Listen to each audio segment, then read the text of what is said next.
Yan. Speaking of Paranaque, ay wala naman. Wala namang nagiri katulad nung kiniklaim nila na giri doon, giri dito. Wala ho. Walang nagiring ka noon.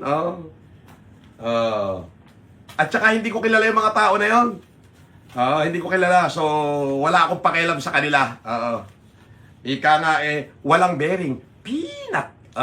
Di ba?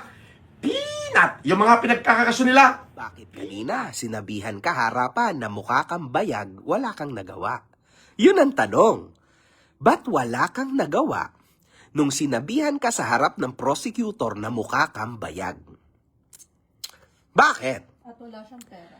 At sinabihan ka pa na wala kang pera. Mukha kang bayag at wala kang pera. Sakit no, Norman? Wala ka man lang sagot? Hindi ba sabi mo pag-uuntog-untogin mo yung mga tao na yan?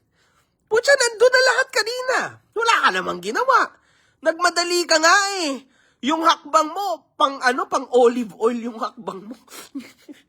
Putragis ka? Napakahaba ng hakbang mo. Dinaigo pa si olive oil, no? Di ba? Hindi niya kasama si Casper kanina, mga kahombre ko, sa Paranaque. At kahit kasama mo si Casper, same pa rin. Sa susunod nga, Norman, suggestion ko sa'yo, isama mo yan. Kasi yan talaga ang pwedeng sumalo ng hagupit ng sapak ko sa'yo.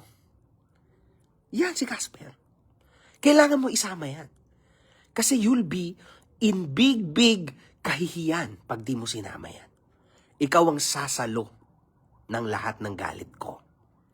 Promise mo.